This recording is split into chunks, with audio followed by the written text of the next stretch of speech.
Baku hantam antar pemain Persela Lamongan dan Persipa Pati ini terjadi di menit 59, berawal saat gawang Persela kebobolan untuk ketiga kalinya. Namun beberapa detik sebelum gol, terjadi dugaan pelanggaran dilakukan pemain Persipa. Dari insiden ini sejumlah pemain sempat terlibat baku hantam di lapangan. Meski pertandingan berlanjut, kericuan lain ternyata terjadi di tribun penonton Stadion Tuban Sports Center. Supporter kedua kesebelasan terlibat saling adu pukul. Kedua pihak kesebelasan saling meminta maaf pasca insiden ini. Tetapi apabila itu benar menjadi kesalahan, saya juga dengan besar hati meminta maaf kalau itu memang benar-benar tidak salah. Kami sekaligus mohon maaf kepada fans Persela untuk hasil hari ini. Kami sudah berbuat, namun kita kembali terjadi kemasukan di menit awal sehingga itu semua merubah. Meski sempat memanas, kericuan antar penonton akhirnya mereda. Dari Tuban, Jawa Timur, Pipit Wiwawanto, iNews melaporkan. Pemirsa, teror bom Molotov kembali terjadi. Rumah Sekretaris PWNU Lampung di Kecamatan Raja Basa, Bandar Lampung dilempar bom Molotov oleh orang tak dikenal. Aksi kedua pelaku yang mengendarai motor terekam CCTV. Dua pria pengendara motor terekam CCTV melempar bom Molotov ke rumah Hidir Ibrahim, pengurus PWNU Lampung di Jalan Raden Gunawan, Kecamatan Raja Basa, Bandar Lampung. Akibatnya lampu di pagar rumah korban sempat terbakar. Saat kejadian, penghuni rumah sedang tidur. Korban baru mengetahui kejadian ini saat hendak sholat subuh. Polisi yang melakukan olah TKP menemukan pecahan botol bersumbu berisi minyak tanah diduga bekas bom Molotov.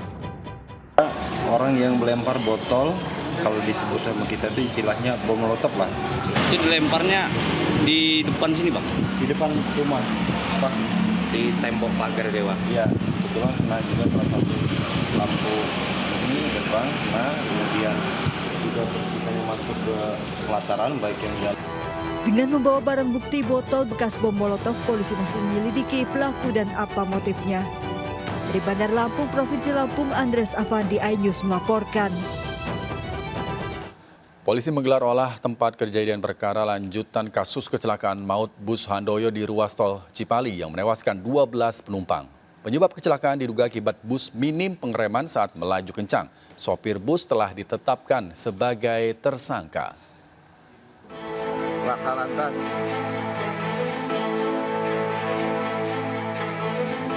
Polisi menggelar olah TKP kecelakaan bus Handoyo yang terguling di ruas tol Cipali kilometer 72, exit tol Cikopo yang menewaskan 12 orang penumpang. Olah TKP menggunakan alat 3 dimensi laser scanner di 20 titik sebelum dan sesudah bus kecelakaan. Dari olah TKP diduga penyebab kecelakaan akibat minimnya pengereman bus saat melaju kencang, sementara supir bus kurang memahami kondisi jalan. Dan kita ingin memastikan betul terkait dengan lintasan yang dilalui oleh bus tersebut. Kemudian kita akan mencari berdasarkan kinetika gerak berapa kecepatan yang dilalui oleh pengemudi.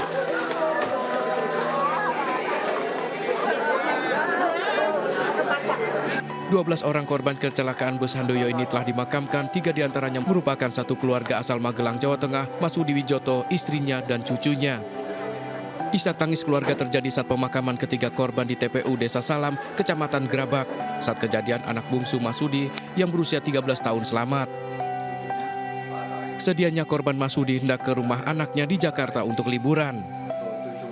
Dalam rangka mau jenguk anaknya, dalam rangka liburan dan mau wisata sekalian akhir tahun. Berangkat kemarin jam 6 saya ngantar sampai Secang ke Handoyo itu di. Akibat kecelakaan maut ini, supir bus yang diduga lalai telah ditetapkan sebagai tersangka. Tim Liputan iNews melaporkan. Puluhan wanita muda di Sukabumi, Jawa Barat menjadi korban penipuan arisan dan investasi bodong hingga merugi ratusan juta rupiah. Korban melaporkan admin dan bandar arisan ke polisi. Wanita muda ini mewakili puluhan orang korban penipuan mendatangi SPKT Polres Sukabumi Kota untuk melapor. Korban ditipu dengan modus arisan dan investasi bodong hingga ratusan juta rupiah. Dalam laporannya, korban membawa sejumlah barang bukti berupa setoran transfer uang pada pelaku. Dalam aksinya, korban diiming-imingi keuntungan 30% setiap bulannya. Para korban setiap bulan menyetorkan uang dengan nominal yang bervariasi. Seorang korban bahkan mengaku telah menyetorkan uang 31 juta rupiah, sempat menerima keuntungan 7 juta rupiah, namun sejak Oktober keuntungan tak pernah diterimanya lagi. Dengan arisannya kalau saya dari awal tahun, kalau member yang lain ada yang dari 7 tahun yang lalu. Ya, banyak yang nyimpen di admin arisan ini karena ketika dimulai arisannya kan dari 7 tahun yang lalu itu merasa aman, lancar-lancar aja, makanya pada nyimpen dana talang pada besar gitu. Ternyata puncaknya di bulan Oktober ini. Para korban telah berupaya mendatangi rumah terlapor untuk meminta pertanggungjawaban. Korban berharap polisi bisa memproses kasus ini dan kerugian mereka bisa dikembalikan. Dari Sukabumi, Jawa Barat, Budi Setiawan, iNews melaporkan. Puluhan orang keracunan massal usai mengkonsumsi siomay di sebuah acara arisan RT di Desa Sitiadi, Kecamatan Puring, Kebumen, Jawa Tengah. 13 korban diantaranya harus dirawat di rumah sakit.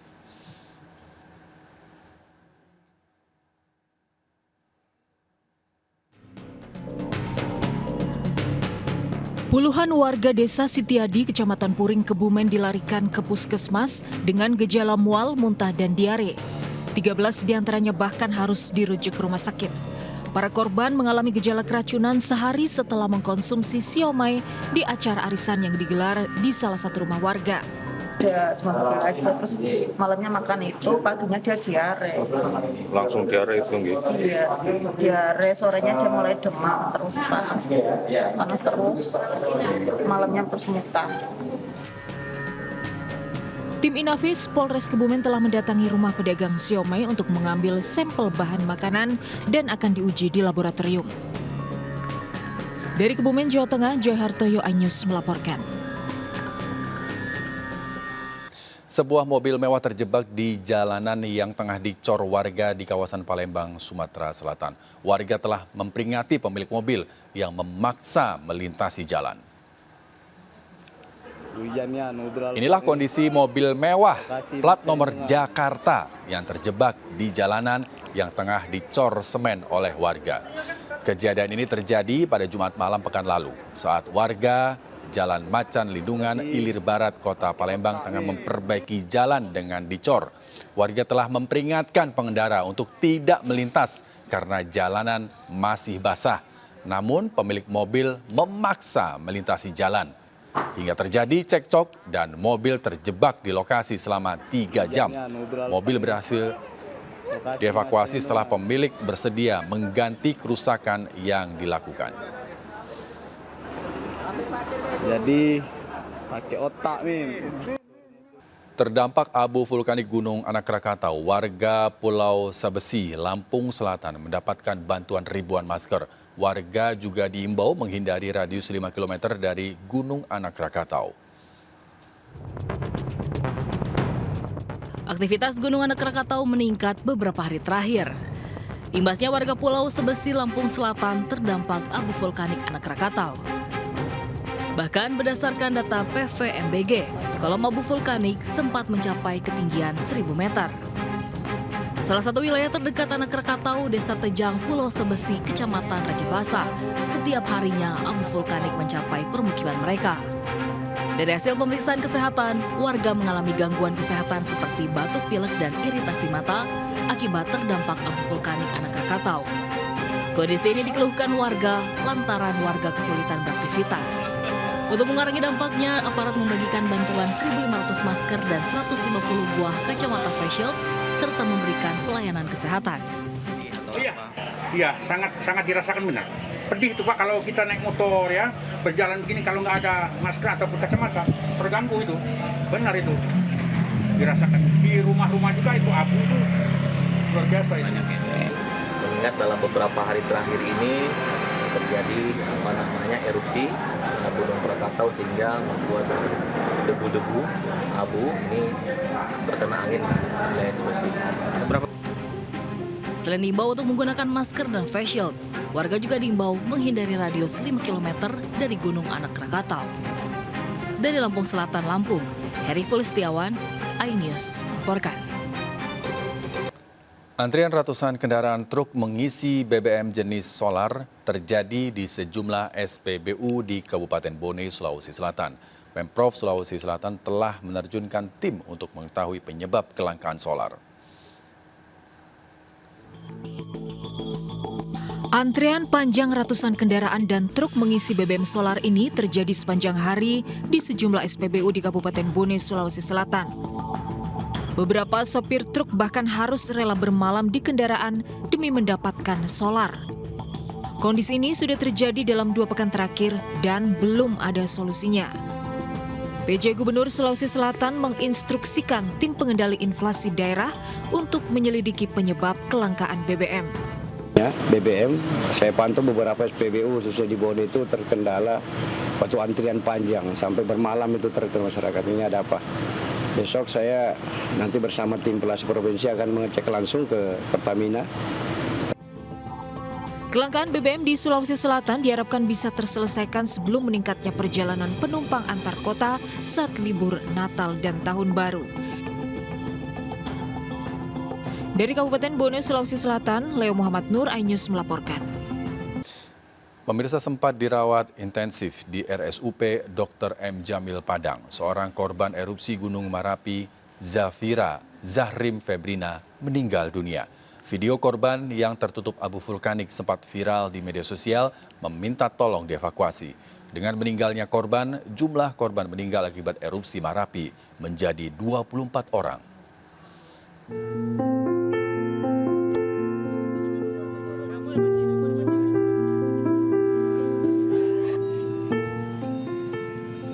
Suasana duka menyelimuti RSUP Dr. M. Jamil, Kota Padang, Minggu malam.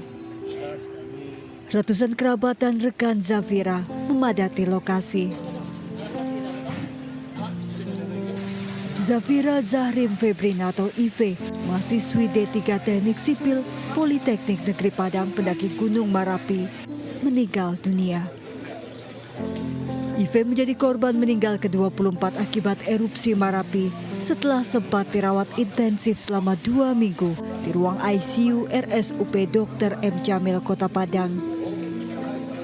Luka bakar yang diderita korban mencapai 41%. Kondisinya menurun akibat luka bakar di bagian organ dalam dan mengembuskan nafas terakhirnya Minggu sore. Kondisi terakhir yang bersangkutan memang kesulitan bernafas ya, bernafas. Maka dari perawatan luka bakar kita pindahkan ke ruang ICU. Berarti ada dugaan infeksi saluran nafas? Ya, kemungkinan ada terjadi gangguan infeksi. Saat Marapi erupsi Minggu 3 Desember, video Ive yang wajah dan tubuhnya terselimuti abu vulkanik viral di media sosial. Ive mengirimkan video kepada keluarganya meminta tolong untuk dievakuasi. Korban berhasil dievakuasi tim SAR dari puncak Marapi Senin subuh. Ia dilarikan ke rumah sakit bersama 2 pendaki lainnya. Rencananya jenazah Ive akan dimakamkan Senin siang di Pemakaman Umum Tunggul Hitam, Kota Padang. Dari Kota Padang, Sumatera Barat, Budi Sunandar, iNews. Sementara itu pemirsa, 2 mahasiswa yang meninggal akibat erupsi Marapi di Kabupaten Agam hari ini menjalani prosesi wisuda. Suasana duka dan haru mewarnai prosesi wisuda. Suasana duka dan haru dan isak tangis mewarnai prosesi wisuda Freki Chandra Kusuma dan Siska Afrina, 2 mahasiswa yang meninggal akibat erupsi Marapi. Prosesi wisuda digantikan oleh kedua orang tua korban. Sambil memegang foto mendiang, orang tua mengikuti prosesi wisuda. Pihak kampus juga melakukan hening cipta untuk menghormati kedua almarhum. Freki dan Siska, 2 mahasiswa Universitas Negeri Padang, meninggal dalam erupsi Marapi. Kedua korban telah dimakamkan 2 pekan lalu.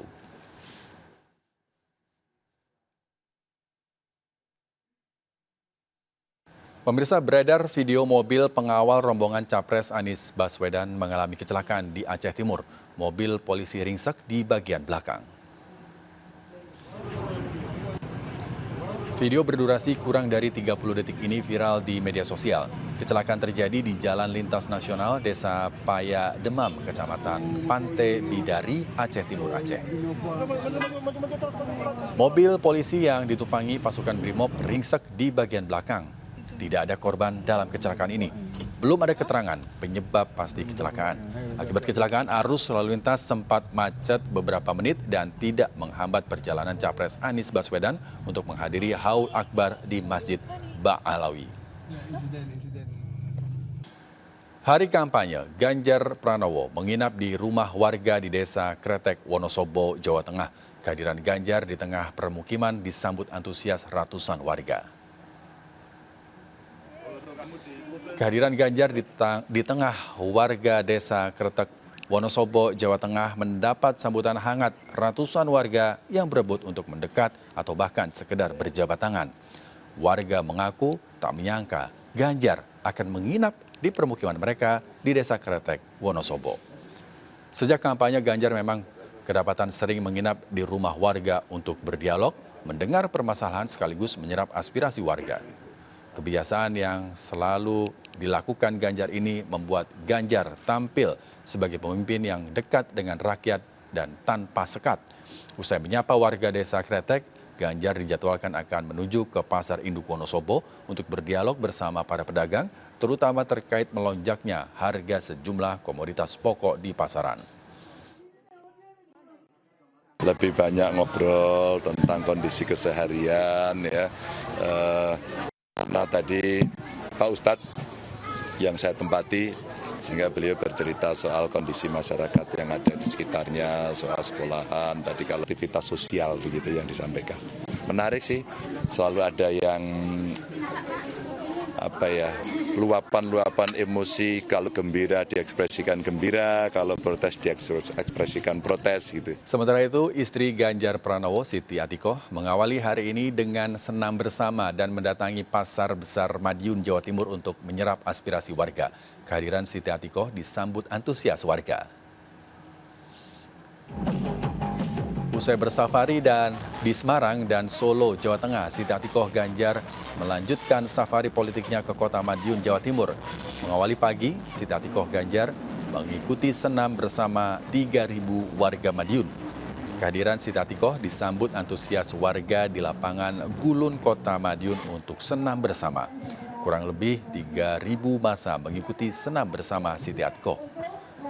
Tak lupa, Siti Atikoh juga memberi sambutan di atas panggung dan memohon restu warga Madiun agar Ganjar Mahfud diberikan kemudahan menghadapi pemilu 2024 mendatang.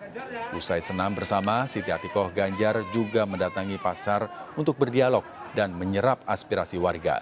Siti Atikoh menampung aspirasi bahwa para pedagang terkait ketidakstabilan harga sembako dan barang kebutuhan lainnya.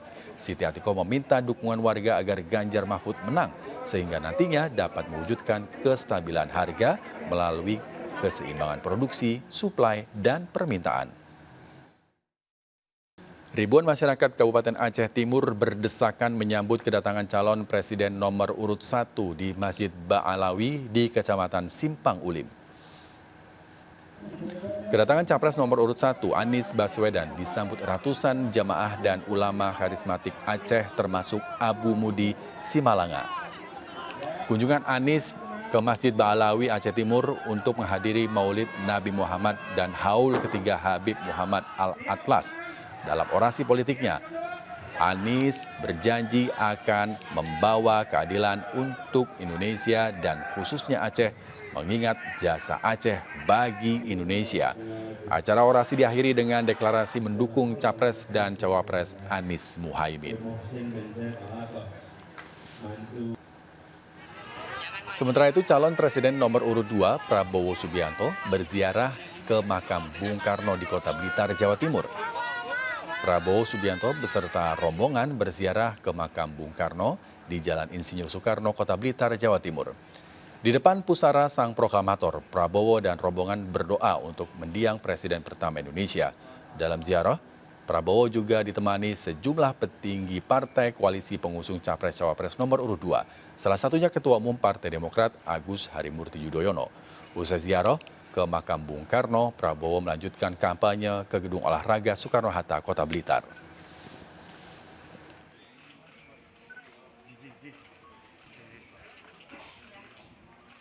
Pemirsa, menyindir terkait pertanyaan etika, umpatan kasar Prabowo Subianto viral di media sosial.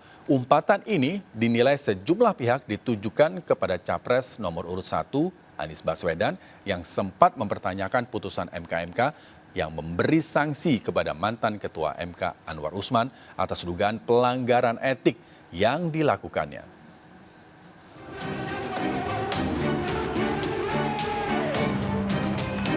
Umpatan kasar Prabowo Subianto ini dilontarkan dalam acara Rakornas Gerindra yang berlangsung tertutup dan terbatas bagi kader Gerindra di JI Expo Jakarta Pusat Jumat lalu. Ungkapan ini kemudian viral dan tersebar luas di media sosial. Umpatan Prabowo terkait ndasmu etik disebut-sebut sebagai sindiran terhadap Anies Baswedan saat membahas putusan MK yang memberi sanksi kepada mantan Ketua MK Anwar Usman atas dugaan pelanggaran etik yang dilakukannya dalam sidang syarat pencalonan Capres-Cawapres. Atas putusan ini, Gibran Rakabuming Raka lolos memenuhi persyaratan sebagai cawapres di usianya yang baru menginjak 36 tahun. Bagaimana perasaan Mas Prabowo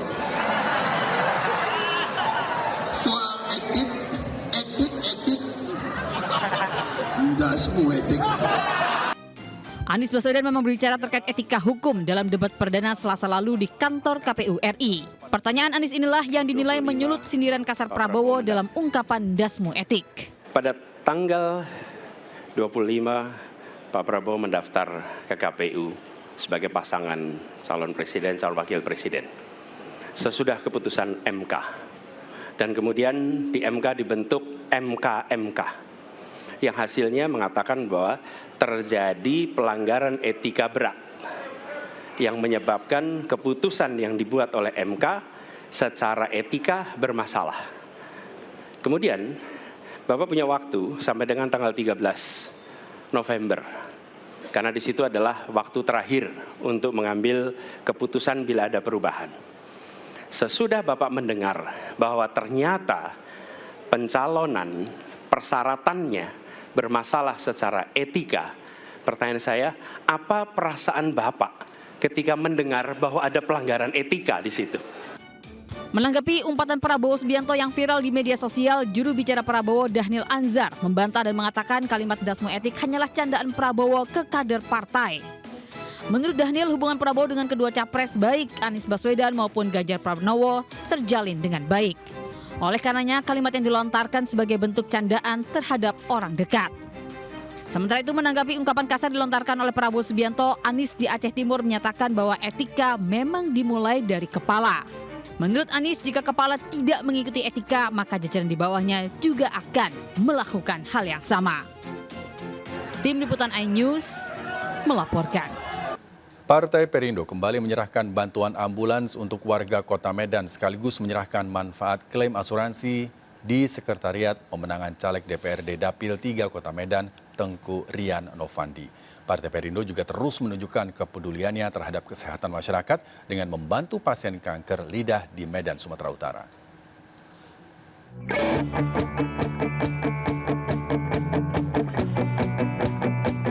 Ketua DPW Partai Perindo Sumatera Utara, Rudi Zulham Hasibuan menyerahkan ambulans gratis dari caleg DPR RI Dapil Sumut 1, Tengku Eri Nuradi ke DPD Partai Perindo Medan serta membagikan KTA Partai Perindo berasuransi untuk masyarakat. Dalam kesempatan yang sama juga dilakukan penyerahan klaim asuransi KTA Partai Perindo berasuransi kepada pemegang KTA yang mengalami kecelakaan. Jadi hari ini sudah ada 8 unit dan tentu akan kita tambahin lagi nanti untuk Sirgi dan untuk yang lain. Personalnya gratis? Tentu gratis dan kita itulah memberikan bukti nyata. Nah, kalau belum menang saja Partai Perindo terus memberikan bantuan, apalagi kalau Partai Perindo menang nanti di 2024. Jadi senang saya kalau ada yang cover kerugian saya gitu aja. Kedepannya Perindo bisa lebih bapak-bapak ini bisa jadi duduk di kursi dewan nantinya. Sementara itu, Partai Perindo juga memberikan bantuan paket obat pendukung kepada pasien kanker lidah asal Sidikalang, Sumatera Utara. Bantuan diberikan langsung kepada Lisnawati Sitanggang yang saat ini sedang menjalani pengobatan di Rumah Sakit Umum Pusat Haji Adam Malik Medan. Kemo 6 kali, sinar 20 kali, besok kemo lagi. Partai Perindo yang mendukung pasangan Ganjar Mahfud akan terus turun ke masyarakat untuk memberikan solusi serta menyerap aspirasi masyarakat. Tim Liputan iNews melaporkan. Pemirsa, geng motor menganiaya 2 warga pejalan kaki di Tasikmalaya, Jawa Barat. Sementara di Kota Bekasi, seorang pengendara motor menjadi korban begal yang dilakukan 6 pria pengendara motor. Berita ini kami rangkum dalam Seputar Kriminal.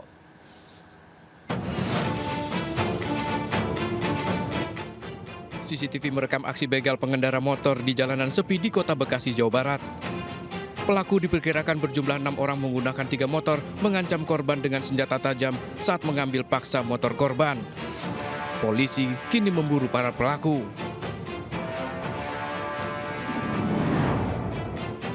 Aksi kawanan pencuri motor di Kabupaten Bekasi, Jawa Barat ini terekam kamera CCTV. Pelaku menggasak 2 motor sekaligus dari halaman rumah warga. Pelaku beraksi hanya dalam waktu 2 menit.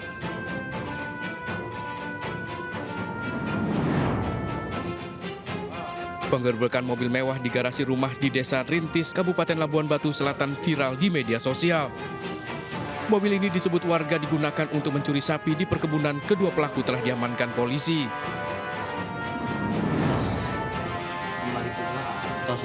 Aksi brutal geng motor terjadi di Kota Tasikmalaya, Jawa Barat, Minggu subuh. 2 warga dianiaya menggunakan batu dan botol minuman keras saat berjalan kaki hingga mengalami luka serius di bagian kepala dan tangan. Aksi sadis kawanan geng motor ini sempat terekam kamera pengawas CCTV. Setelah sempat ditahan selama sepekan, Muhyani, penjaga ternak yang menikam pencuri hingga tewas di Serang, Banten, akhirnya dibebaskan. Kejaksaan Negeri Serang menghentikan penuntutan terhadap Muhyani dan langsung disambut sujud syukur bahagia.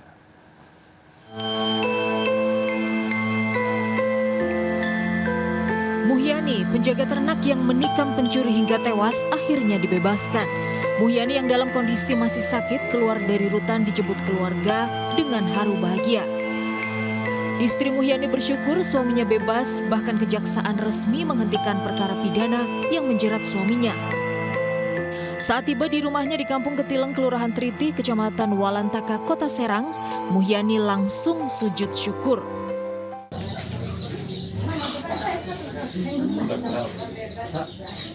Udah plong aja Bapak rasanya. Artinya di rumah makan ya masih sudah bisa mulai dia makan. Tadinya mah itu boro-boro kebebasan, kira-kira ukuran 1 pulukan 2 pulukan pun sudah nggak bisa.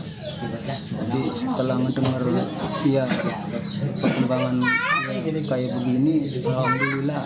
Terus pulang ke rumah berobat, langsung alhamdulillah dia bisa sedikit-sedikit pun. Sebelumnya, penjaga ternak Muhyani ditetapkan sebagai tersangka oleh Polresta Serang karena menikam pencuri kambing hingga tewas. Muhyani sempat ditahan selama sepekan dan akhirnya dibebaskan. Usai gelar perkara, Kejaksaan Negeri Serang mengeluarkan surat ketetapan penghentian penuntutan terhadap Muhyani. Berdasarkan hasil gelar perkara, jaksa menemukan adanya pembelaan terpaksa yang menyebabkan Muhyani menusuk pelaku pencurian. Perkara tersebut dipastikan tidak berlanjut ke pengadilan.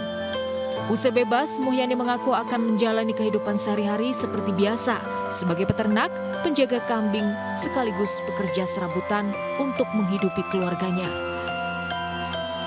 Dari Serang, Banten, Tim Liputan iNews melaporkan. Ketua Umum DPP Partai Perindo Haritanu Sudibyo hadir mendampingi calon Presiden Republik Indonesia nomor urut 3 Ganjar Pranowo saat bertemu relawan dan TPD Ganjar Mahfud di Bekasi, Jawa Barat. HT dan Ganjar meminta para relawan dan TPD untuk bekerja keras memenangkan Ganjar Mahfud untuk Indonesia unggul dan maju.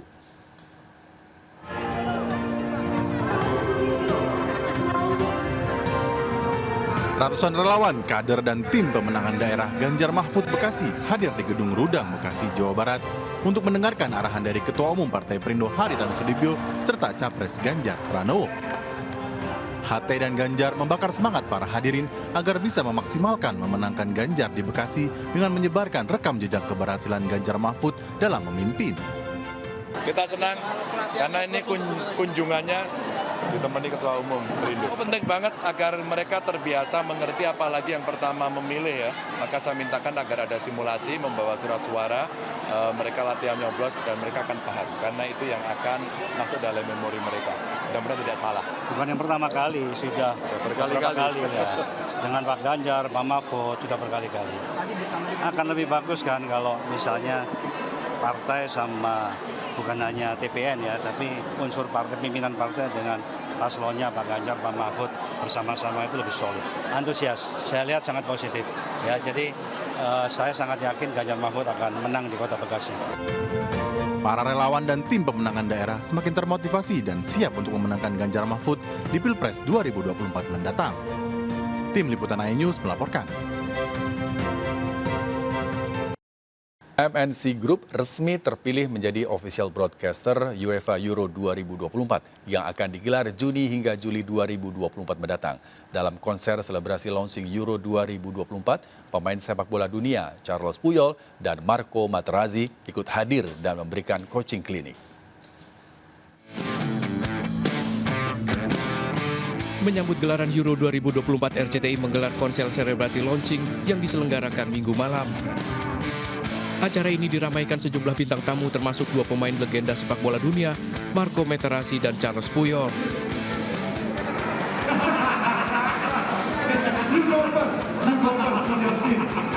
Nantinya seluruh pertandingan yang akan digelar di Jerman 14 Juni hingga 14 Juli 2024 mendatang akan ditayangkan langsung oleh MNC Media Group.